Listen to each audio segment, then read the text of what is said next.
Le ciel s'était encore assombri sur Porto Novo ce samedi matin-là. Bien à l'abri, Serge et son épouse auraient souhaité passer du temps devant la télé.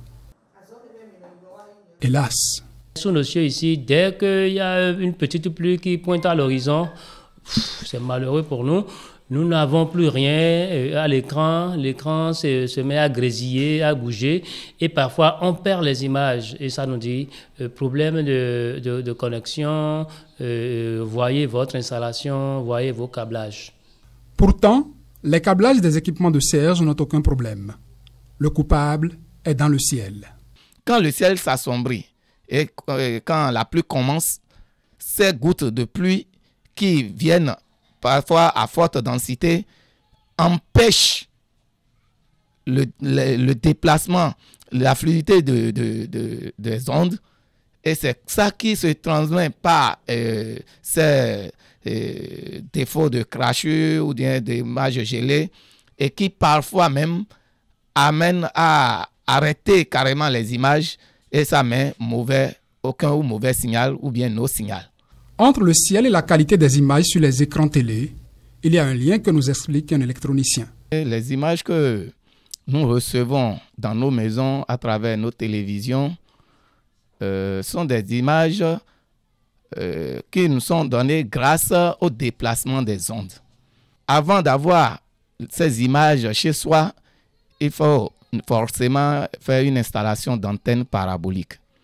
L'antenne parabolique, la parabole sert à quoi? Elle sert à canaliser ces ondes qui sont en déplacement et grâce à la tête, ce que nous appelons de façon vulgaire la tête, qui normalement s'appelle LNB, KU, les ondes, une fois canalisées par la parabole, cette tête LNB capte ces ondes maintenant et les transforme en signaux qui les met maintenant vers nos décodeurs qui maintenant les transforment en signal accessible qui peut quand même maintenant nous fournir les images. Qu'il pleuve ou qu'il neige, le consommateur ne veut rien comprendre du langage technique des spécialistes. Je ne comprends pas qu'une petite pluie, un petit orage ou même une petite situation puisse empêcher que nous ayons accès à ce service-là pour lequel nous payons. Le mal serait moindre en Occident. Des associations de consommateurs disent avoir interpellé les fournisseurs à propos. Ça ne se passe pas comme ça en Occident.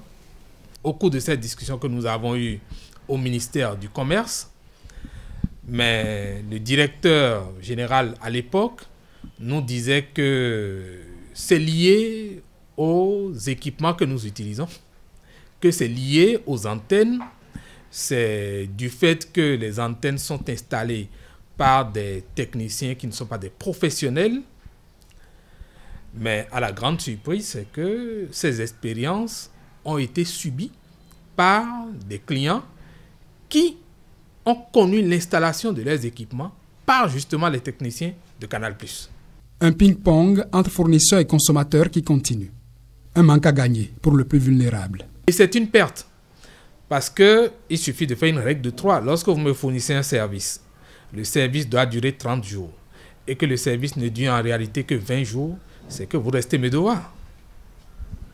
Donc, le client est perdant, le consommateur est perdant et il appartient au consommateur de réclamer. Déjà, les prix que ces opérateurs nous proposent, en plus des défections que nous subissons en cas de pluie et autres, que ces prix-là soient bien revus et à la baisse pour nous permettre de consommer davantage et qu'ils mettent des moyens dans leurs installations, dans tout ce qui est poteaux et tout, relais et autres, pour que quand il y a des intempéries comme ça, que nous puissions continuer à profiter de leurs services de façon agréable. En attendant, toutes les fois que le ciel s'assombrira, il faudra croiser les doigts et prier les ondes pour que viennent les images.